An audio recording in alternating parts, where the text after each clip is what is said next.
Well, welcome to another episode of Fishing with Rod, and welcome to Port Alberni on Vancouver Island in British Columbia. We're staying at Murphy Sportfishing's Riverside Lodge for the week, and it's September. You know what that means? It's fall river salmon fishing season. Our target species while staying here are Chinook salmon, coho salmon, and possibly the odd summer steelhead as well. I've been coming to this lodge for the past 10 years now, and every single time has been a great experience. It's such a productive fishery. The Somass River receives roughly around 100,000 Chinook salmon coming back every year. The current estimate for this year, 2025, is 130,000, so that's a lot of fish. And these fish range anywhere from 10 to 30 pounds and even bigger. In the past, guests staying at this lodge have caught fish up to 40 pounds. So it can be pretty thrilling. We just had a wonderful dinner. It's about 7 o'clock at night right now, just kind of enjoying ourselves. Besides the fishing, part of the attraction staying at this lodge is definitely the meals. You definitely get pretty spoiled and you get to relax in a setting like this. We got some deer in the background happening here. And yeah, just kind of taking our time to wind down for the night, and tomorrow morning we're going to be out on the river at 6 o'clock and get out to fish. So hopefully we'll have a few fish to show you, so stay tuned.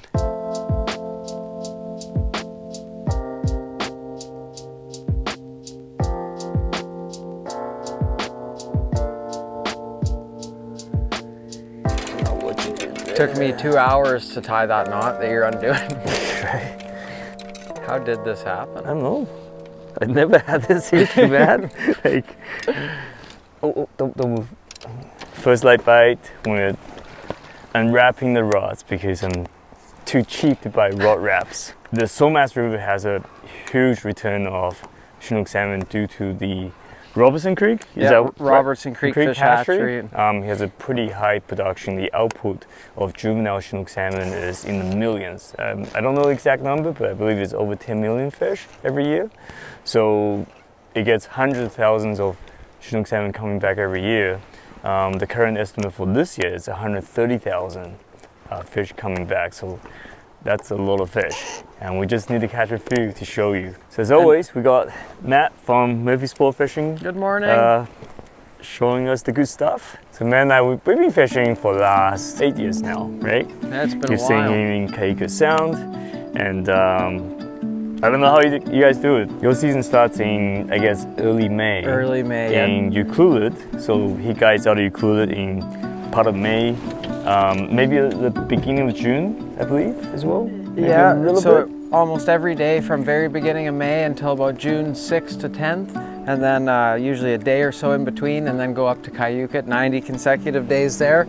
And then after Cayucet, we come home first week of September, and then we have a same thing, couple of day gap, and then we do another 40 or so days here in the river. Yeah. But this is like a vacation for you right now, isn't it? Because compared to Kaika Sound, because you're scheduling Kaika Sound, because I've been there before as a guest, but I don't know how the guys do it, because you get exhausting. Up at long days on the water. Yeah. Well, you get up at 4 in the morning, 4:30 in the morning, 5. Yeah, 4:30. Yeah. Deal with the rough seas and grumpy guests. This is like a vacation. Yeah. Everybody asks me this time of year, why do you always paint your fingernails in the fall? Then they ask what color, and I have to tell them, oh, it's double red hot pink.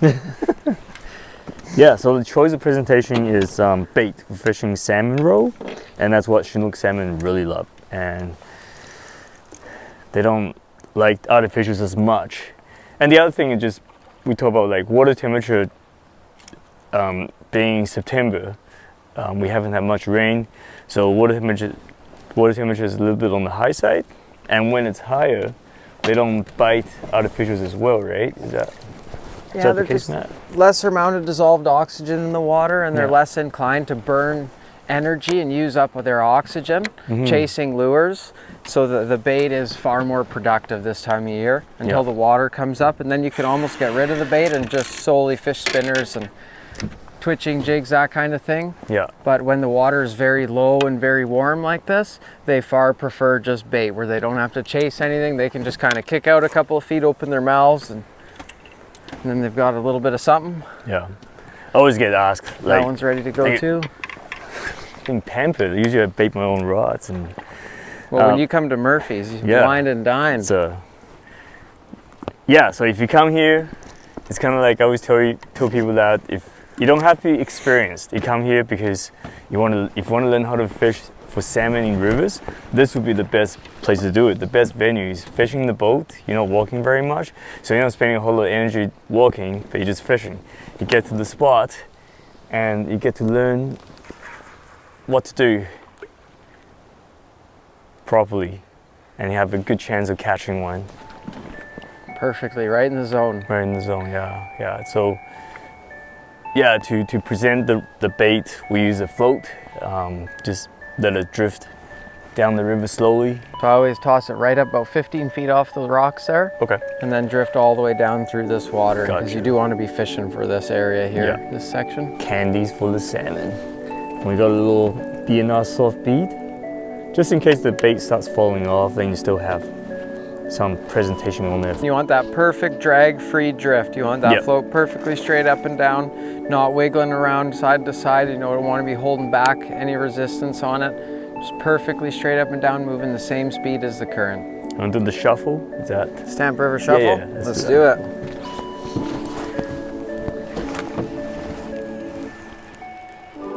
Big bear. Oh.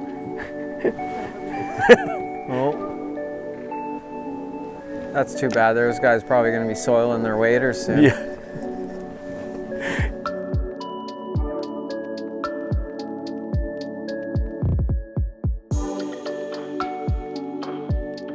Nicely done there, Rod.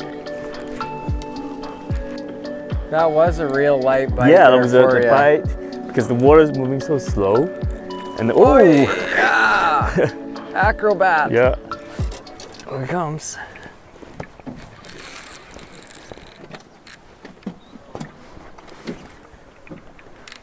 Did you get a good look at him there? Yeah, a little dark. Yep. And we'll see. Yeah, I noticed that too, a little darker, this one. We'll see once we get an up close of him. Yeah. What kind of condition he's in, maybe when you want to keep or whether it's when you want to let go. Yeah. I think that was some serious air Yeah, time yeah, that right? he got Yeah. there. Here we go. This might be time. So decide maybe before I put him in the net whether it's when you want to keep or when you want to let go. We'll take a good look at him first. Because if he's not when you want to keep, I'll tail him instead. Yeah. So what Matt is saying is that if you're not keeping the fish, we're not going to put it in the net because the net does damage the fish, and we'll just release it like right beside the boat. Right there. So it takes off a lot of their scales and also a lot of the slime and just makes them very prone to bacterial infections later down the road. That gash is kind of like decent color, It's a decent sized superficial gash on him. Do you want to just? let's take a Is look. the one you want to keep? Yeah, sure. Why not? You want to keep him? Yeah, sure. Why not? There he is. Yeah. Nicely done. So in the freshwater salmon fishery, I mean, these fish you do get color fish, do get like really fresh fish, really bright silver fish that's just coming, and you get to pick and choose what you want. These red Chinook salmon though, even though being a little more colored, still taste just the same as the silver ones, right? Yeah. Yeah, you don't really notice much of a difference until they're very advanced and getting very mature. Then they start to use a lot of the oils and fats out of their body for sustenance, getting up the river. Yeah. But this fish here, internally, you wouldn't notice any difference between this one and an ocean fresh Chinook. Yeah, yeah. And as I mentioned earlier, there's plenty of them. There's 130,000 coming back to the hatchery. So it's a very sustainable recreational fishery for people to enjoy. I might need you to help me with on the net, lifting them up, getting them in. Yeah, very nice. Welcome aboard, buddy. Yeah. So here it is. So roughly around, I'll say just under 10 pounds probably. Yeah, around that. Be a good eating fish for sure. Yeah, so these red Chinook salmon are great for, I like them sashimi, right? But they're great for on the barbecue as well.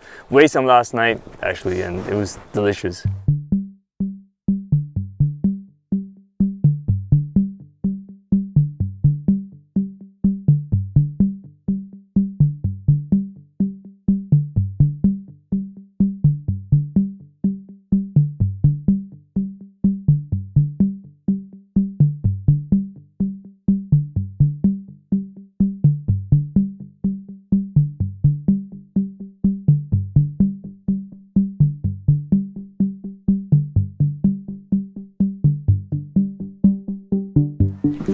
Oh yeah, there we go.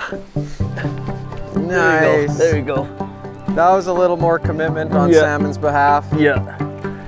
These bites have been so finicky. I missed a few. And finally this one went down. I don't think it's a very big fish. He And looked pretty, it feels pretty fresh there. fresh. That's been our issue. Will the fish fit in the net? Yeah.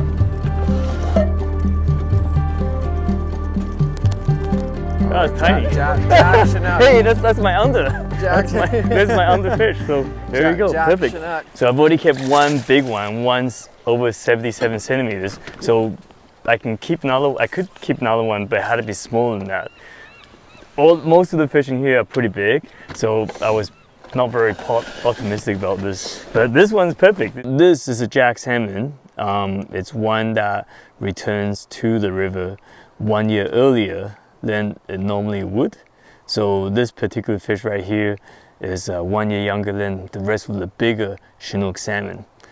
So they come from two different parents, two different runs, and it's a way for two different years of year classes of salmon to transfer the genes. It's nature's insurance policy, just in case, let's say, the older ones, that if we run out of males, there's extra males here to fertilize the eggs.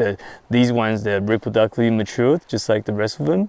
And yeah, and they taste great. So I'm keeping this one because this is the small one of my limit that I can keep. So I'm very happy with it.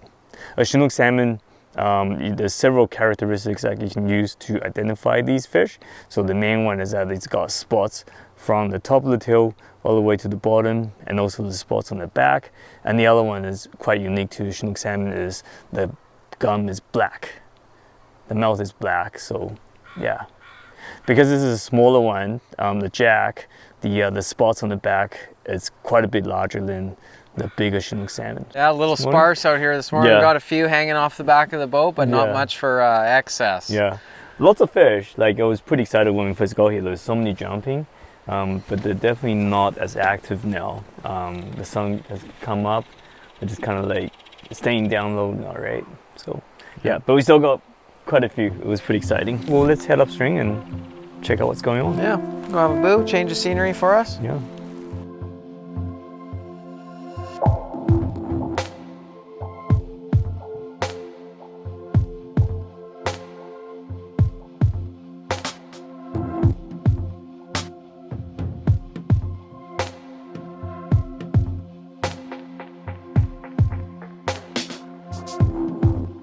So after a morning float fishing for Chinook salmon, we've changed it up a little bit. We're gonna do some lure casting spoons and spinners for coho salmon.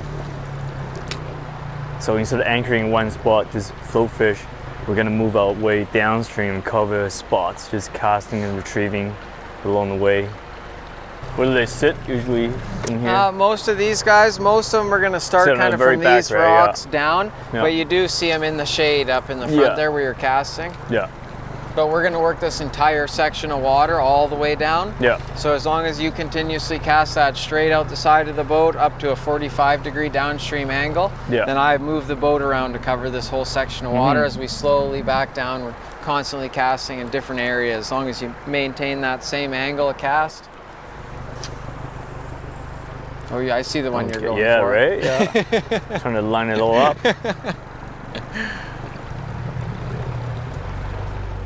Oh, see that one? See that? Steelhead small. Yeah, it's still there. Oh, missed one. The thing with coho fishing with lures and spinners and spoons, you do lose quite a few fish. All right, come on, baby. Here we go. No. It's go time. Don't be camera shy. Oh, I see something moving down there. Is he hopefully following right behind your spinner? It almost looked like it was going for it.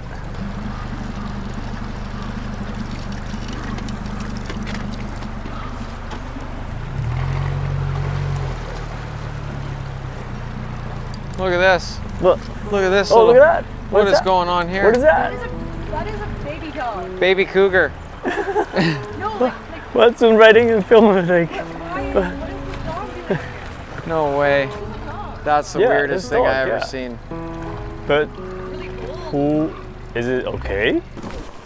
Hi, buddy. Hi. There, Okay. Look how cute he is. You'd feed him to the bear.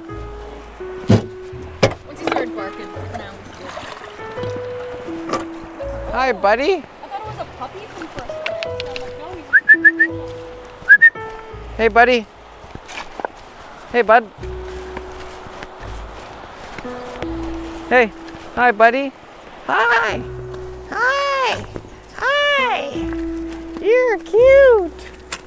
Let's go, little dude.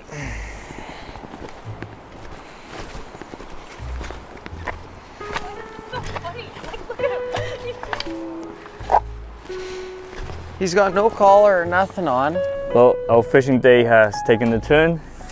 Found a new friend in the middle of nowhere. Hey, what are you doing in the middle of nowhere? And she's quite adorable. So we couldn't find the owner. Asked for a couple of people up there in the cabins, and no luck. It's got a little tattoo in the ears.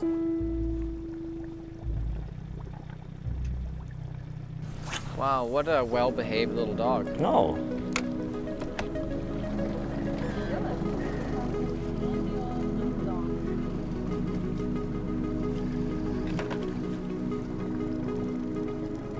And then if you cast down towards the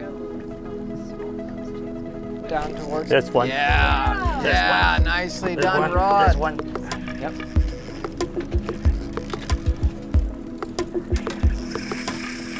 Ooh, where's he going? I don't know. He's pulling the boat. Is it foul? Who's doing? Oh, Holy might moly, is be. he excited? Oh, that feels foul. Maybe not. I've had coho fishing like this before. It's not foul. Here, come all over the Yeah. side there. But the way it's yeah. going right now, Oh, wait. I don't know. Maybe. We'll see.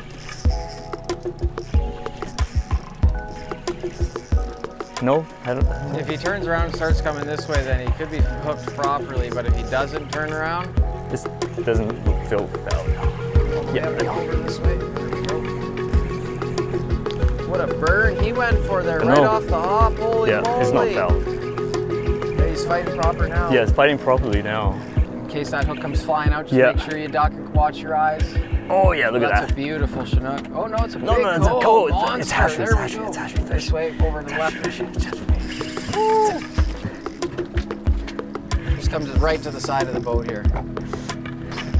There we go.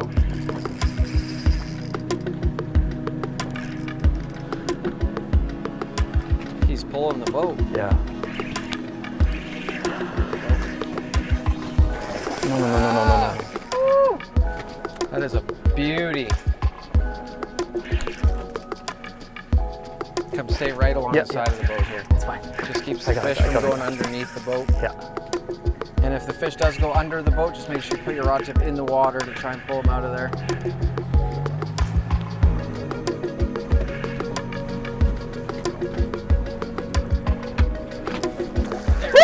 Nicely done, Rod. That is a beauty. Way to go. Yay. That is a 10. Wow. And it is hatchery clipped, so it is a fish that we're legally allowed Yeah. to retain in I here. was, as soon as I saw the adipose thing missing, I was getting really nervous. Nice. Yeah, took a huge run down the river. At first we thought it was a snag because, you know, it just went. But I was telling you that I've had coho just run and run like that.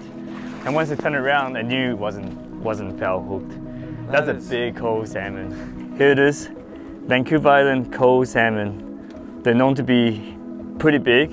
You know, I've caught fish between 10 and 20 pounds on the island, and this is very rare you get to experience this because back home, our coho salmon are always in the 5 to 10 pound range, but this is a hefty fish and perfect condition fish too. Like the scales are all intact, bright silver, and it's gonna be very tasty.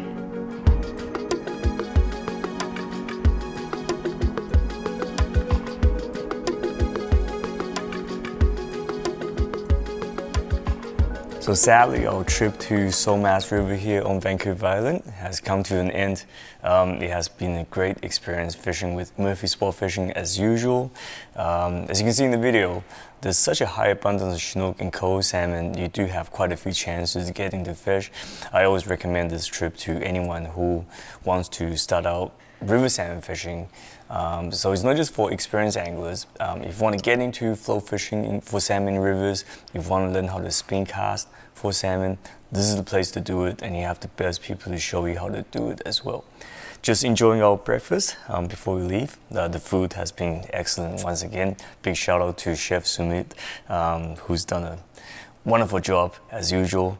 And yeah, and many thanks to Matt for taking us out, and it's been a great journey with him for the last 7 years, seeing him grow as a guide right from the very beginning since he was 18 years old. And we'll keep you updated about the dog. We took it to the SPCA after fishing yesterday, and hopefully you can find out the updates through our social media platforms on Instagram and Facebook. If you want more information on this particular trip, which runs from early September to the end of October, I'll leave the link in the description below, and hopefully you can come out and try it as well. And leave a comment on the bottom if you have any other questions. I'm always happy to help you out, and subscribe to the channel if you enjoy the videos. I really appreciate your support, and until next time, good luck fishing.